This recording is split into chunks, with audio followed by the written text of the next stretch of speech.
रामकृष्ण हरी. आज एका महत्वाच्या विषयावर किंबहुना महत्वाच्या अन्यायावर अथवा वारकरी संप्रदायाच्या मानबिंदूवर होणाऱ्या आक्रमणाविषयी मी बोलणार आहे. आणि याच्याविषयी महाराष्ट्राच्या मुख्यमंत्र्यांनी, जे भाजपचे मुख्यमंत्री आहेत, हिंदुत्ववादी आहेत आणि हिंदुत्ववादी असण्याचा अभिमान करतात, त्याचप्रमाणे भाजपचे, RSSचे आणि शिवसेना हिंदुत्ववादी संघटनाच्या सगळ्या आमदारांना, खासदारांना या निमित्ताने आव्हान आहे की त्यांनी या प्रसंगाकडे ताबडतोब लक्ष देऊन जो भंडारा डोंगर आणि भामचंद्र डोंगर याच्या आसपास ज्या MIDC उभी राहते आणि त्यातून हे बिल्डर्स, गुत्तेदार, कॉन्ट्रॅक्टर ही मंडळी भामचंद्र डोंगराच्या आसपास जी अतिक्रमण करतायत आणि विध्वंस करतायत, याच्याकडे तुम्हा सगळ्या वारकऱ्यांचे प्रतिनिधी असणारे, वारकऱ्यांचे अधिकारी पुरुष, मठाधिकारी, दिंडीचे अधिकारी, या सगळ्या लोकांनाही आणि विशेषतः महाराष्ट्राच्या मंत्रिमंडळाचे लक्ष मी वेधत आहे.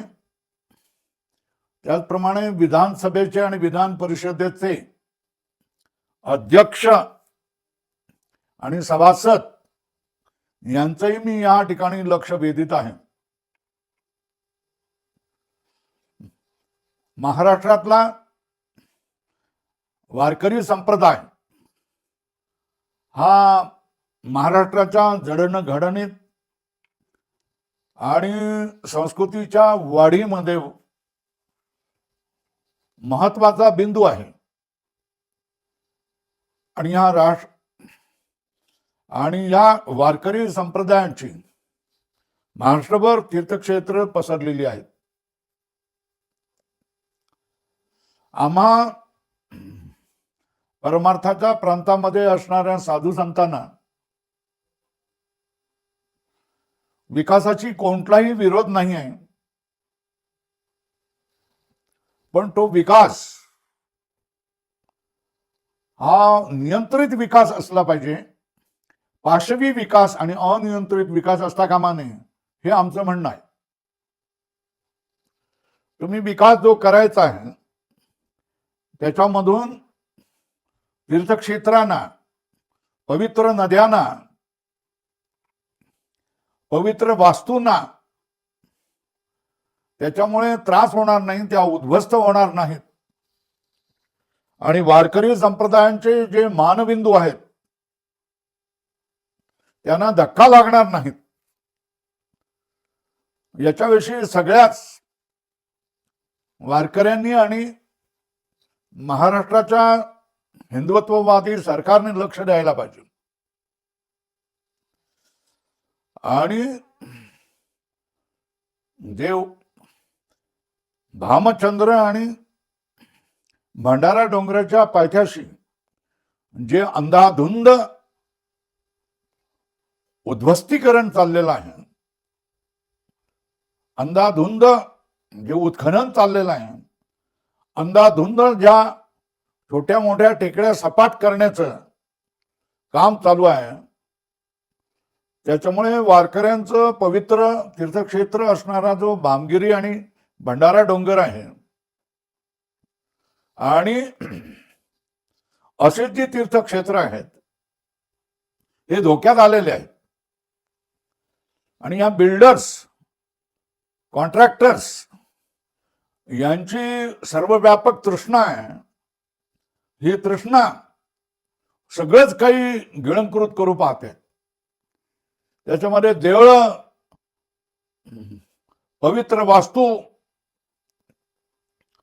पवित्र प्रदेश, पवित्र तीर्थक्षेत्र हे सगळेच पैशाच्या तृष्णेने, लोभाच्या तृष्णेने ही मंडळी नास्तिक बनून पवित्र तीर्थक्षेत्रावर उठलेली आहेत, अस्तित्वावरच उठलेली आहेत. आणि याविषयी गेली कित्येक दशकापासून आंदोलन श्री मधुसूदन पाटील हे करत आहेत. आणि त्याचबरोबर तिथे जवळ डाऊ केमिकल्स एक मोठं आंदोलन झालेलं होतं आणि त्यामध्ये वारकरी मंडळींनी देखील भाग घेतलेला होता. पण त्या आंदोलनापासून काहीही धडा न घेता ही मंडळी शासनाच्या आधाराने आणि अधिकाऱ्यांना नमवून दामटून आपलं घोडं पुढे दामटत आहेत. आणि याच्यामुळे भामगिरी आणि भामचंद्र डोंगर कशा तऱ्हेने उद्ध्वस्त होत आहे याच्या संबंधीच्या काही क्लिप्स मी तुम्हाला दाखवतोय. भामचंद्र डोंगराचा विध्वंस उघड्या डोळ्यांनी पाहत आहात. आता ह्या ज्या कंपन्या दिसतात, या कंपन्या भामचंद्र डोंगराच्या पूर्व दिशेला जो भामचंद्र डोंगराचा पायथा आहे, हा पायथा तोडून आणि राज्य संरक्षित स्मारक घोषित केल्यानंतर जो 100 मीटर म्हणजे 300 फुटाच्या भामचंद्र डोंगराच्या पायथ्यापासून 300 फूट जो अतिसंरक्षित डोंगर आहे, त्या 300 फुटात या MIDCच्या कंपन्या अतिक्रमणानं ह्या जागा बळकावलेल्या आहेत.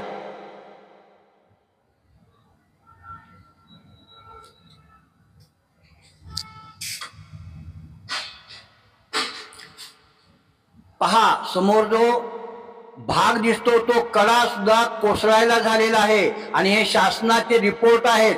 आपण भामचंद्र डोंगराचा पायथा पाहता कसा पायथा तोडून कंपन्यांना भराव टाकून, म्हणजे भामचंद्र डोंगराच्या पायथ्याचाच भराव कंपन्यांना टाकून हे प्रत्यक्ष तुम्ही बघत आहात. विध्वंसक किती काम केलेलं आहे आणि हे सगळी महाराष्ट्र शासनाची वाईट करणी आहे.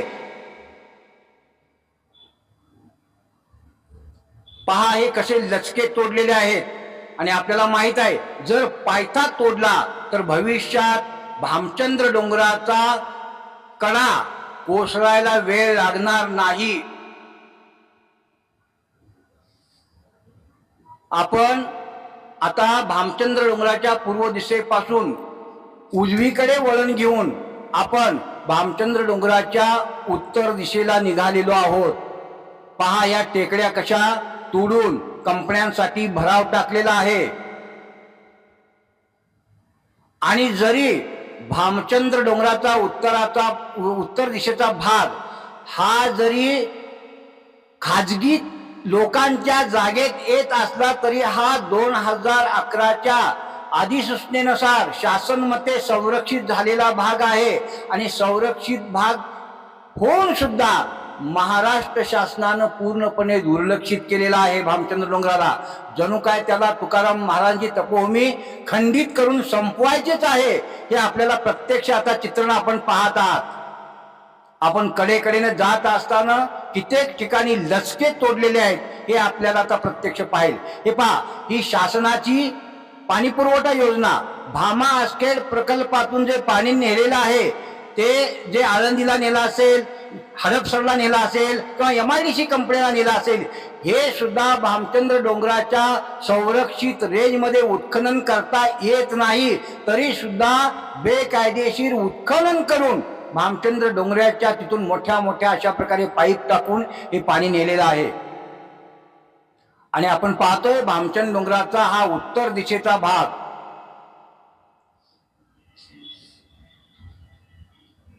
किती खोदकाम झालं असेल भामचंद्र डोंगराच्या पायथ्याचा विचार करा.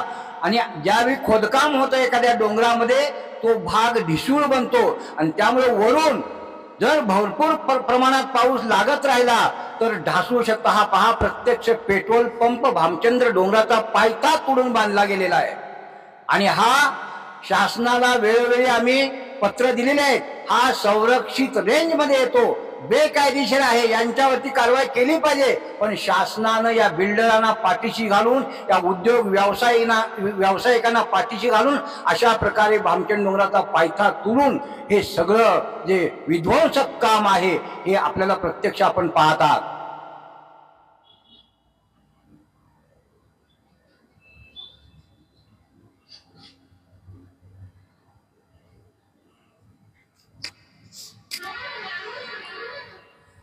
आणि हे काम वेळोवेळी जगद्गुरु संतश्रेष्ठ तुकाराम महाराजांची तपोभूमी भामचंद्र डोंगराचा असणारी जगद्गुरु संतश्रेष्ठ साक्षात्कार भूमी सेवा न्यास, त्याचप्रमाणे संत भूमी संरक्षक संघर्ष समिती, त्याचप्रमाणे संत वाङ्मय सेवा संस्था, या सगळ्या संस्थेच्या ट्रस्टीच्या माध्यमातून उठाव करून वेळोवेळी आंदोलन करून आम्ही ही कामं बंद पाडलेली आहेत.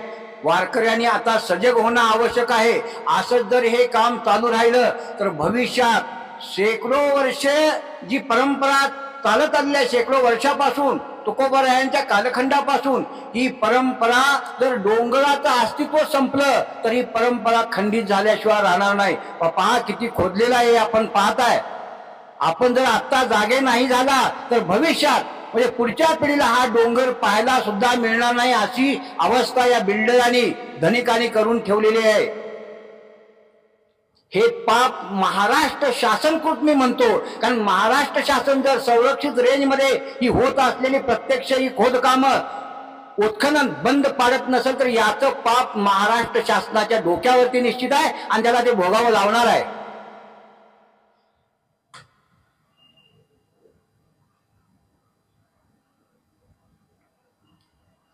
आणि हा जो समोर भाग दिसतो, याच भागातून भामचंद डोंगराच्या रिलायन्स गॅसची पाईपलाईन सुद्धा नेलेली आहे. त्यावेळी सुद्धा डोंगर किती प्रमाणात सर काढून खोदून नेला असेल याचा विचार करा. बरं, अशी स्फोटक रिलायन्सची तेलवाहिनी नेणं हे असल्या संवेदनशील तपोभूमीमध्ये धोकादायक आहे. जर काही स्फोट झाला, अपघात झाला तर प्रचंड प्रमाणात जैवहानी, सृष्टी वनस्पतीचा इथला नाश होऊ शकतो. जसं तुकोबाराय म्हणतात, वृक्षवल्ल्या अम्मा सोयरे वंचरे पक्षी सुस्वरे आळविती, हे संपूर्ण जे वातावरण आहे इथलं विध्वंसाकडे जाऊ शकतं. तर गॅस वाहिनी जर स्फोट झाला तर काय होऊ शकतं याची कल्पना करा. आणि अशा प्रकारे ही तोडफोड सतत चाललेली आहे. आता जो आपण समोरचा भाग पाहत आहात हा भामचंद्र डोंगराच्या दक्षिणेचा भाग आहे. आणि बघा आपल्याला यंत्रणा किती लावलेली आहे. हे काम पावसाळ्यातलं आहे.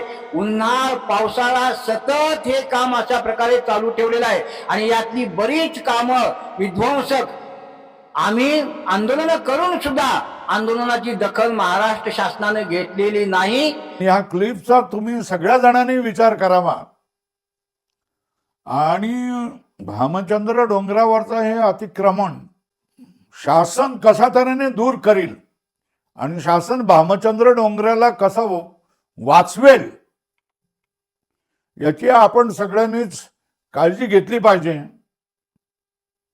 आळंदीचं काय झालेलं आहे तुम्ही पहा, देहूचं काय झालेलं आहे तुम्ही पहा. तीर्थक्षेत्र तरी तुम्ही स्वतंत्रपणे संरक्षण देऊन त्यांना सोडलं पाहिजे ना. तीर्थक्षेत्र ही तीर्थक्षेत्र राहिली नाही आहे, ती आधुनिक विकासाच्या झपाट्यामध्ये येऊन घेऊन त्या तीर्थक्षेत्राचं स्वरूपच बदलून गेलेलं आहे. आणि याविषयी वारकरी संप्रदायाने जर काळजी केली नाही तर एकापाठोपाठ एक संपूर्ण वारकरी संप्रदायाचं अस्तित्व धोक्यात आल्याशिवाय राहणार नाहीत. वारकरी संप्रदायांचे मानबिंदू जर हटवले गेले, मानबिंदू जर धोक्यात आलं तर वारकरी संप्रदाय करणार आहे काय कोणाच्या नावावर. भामगिरी डोंगर आणि भंडारा डोंगर हे तुकाराम महाराजांचं पवित्र निवासस्थान आहे, एकांतातलं स्थान आहे. आणि त्या डोंगरावर साधक निवास करत असतात, साधना करत असतात. ते संरक्षित क्षेत्र आहे आणि त्याला संरक्षितच ठेवलं पाहिजे. आणि कोण जर हा संरक्षित क्षेत्राचा भंग करत असेल तर त्याच्यावर कठोरपणे आळा घातला पाहिजे. त्याला प्रचंड शिक्षा दिली पाहिजे, प्रचंड दंड दिला पाहिजे. हे आम्हा वारकऱ्यांचं म्हणणं आहे आणि हे आपण लक्षात घ्यावं. मधुसूदन पाटलांनी ज्याप्रमाणे जी चळवळ केली आहे आणि जे सगळा आकडेवारी आणि त्यांनी केलेले सगळे प्रयत्न आहेत, हे सगळ्या जणांनी आपण पाहावं. आपण भंडारा आणि भामगिरीच्या डोंगराच्या जवळ जावं आणि तिथे काय प्रकार चाललेले आहेत, कसं उद्ध्वस्तीकरण चाललेलं आहे, हे कमीत कमी तुम्ही पहा ना. आणि तुम्हाला काय करता आलं नाही तरी निदान आवाज तरी उठवा ना. वारकरी संप्रदायाचे मोठमोठे अधिकारी महापुरुष आहेत, मठाधिपती आहेत. या सगळ्या लोकांनी जबाबदारीने याच्यामध्ये सहभागी झालं पाहिजे. या आंदोलनाला साथ दिली पाहिजे आणि भामगिरी डोंगर वाचवला पाहिजे. भामगिरी आणि भंडारा डोंगराच्या निमित्ताने ज्या काही मागण्या येत आहेत, त्या मागण्या मी सांगतोय शासनाने या मागण्यावर विचार केला पाहिजे. असं नाही की वारकरी संप्रदाय शांततेने राहतात, वारकरी माणसं आपल्या मर्यादेमध्ये राहतात, वारकरी माणसं हिंसक होत नाहीत, वारकरी माणसं मोर्चे काढत नाहीत. म्हणून वारकऱ्यांच्या तीर्थक्षेत्रावर, वारकऱ्यांच्या मानबिंदूवर तुम्ही आक्रमण करणाऱ्यांना साथ द्याल. ही सगळी मंडळी तुमचीच आहे, तुमच्या सगळ्या राजकीय पक्षांची मंडळी आहेत. आणि राजकीय पक्षांना निधी देऊन त्यांनी आपल्या मनासारख्या गोष्टी करून घेतलेल्या आहेत. आणि जर त्यांना नियंत्रित केलं नाही, संपूर्ण भामचंद्र डोंगर, भामगिरी, भंडारा डोंगर ते उखडल्याशिवाय राहणार नाही. आणि एकदा उत्खननाला सुरुवात होऊन धडाधड कडे कोसळायला लागल्यानंतर तुम्ही काय करणार आहात, त्याच्यापेक्षा अगोदरच सावध राहा. आणि या आंदोलनाच्या निमित्ताने जे प्रश्न उभे राहत आहेत ते शासनासमोर मांडा. तुमची एखादी समिती तयार करा. सगळ्या वारकऱ्यांच्या प्रमुखाने एक दिवस ठरवा आणि तुम्ही मुख्यमंत्र्यांना, उपमुख्यमंत्र्यांना आणि सगळ्या समितींना, महाराष्ट्र शासनाला भेटा आणि याच्याविषयी बोला. लागेल तर तुम्ही त्याच्यासाठी आंदोलन करा. सरकार तर बघा जे गप्प राहतील, शांततेने राहतील, त्यांचे प्रश्न सरकार सोडवत नाही. हा इतिहास आहे. आणि आंदोलन केल्याशिवाय काही मिळत नाही आणि काही मिळणार नाही, हे शासनाचं सांगणं आहे. शासनाच्या आतमधली गाठ ही आहे की आंदोलन करण्याचे खट्याक करणाऱ्या लोकांचे प्रश्न लवकर सुटतात, पण जे शांततेने बोलत राहतील त्यांचे प्रश्न सुटत नाही. आंदोलनाच्या मागण्या काय आहेत हे शासनाने पाहावं. भंडारा डोंगराचा 3 भाग म्हणजे 75% भाग हा वन विभागाचा आहे आणि फक्त 25% भाग हा खाजगी जमिनीमध्ये येतं.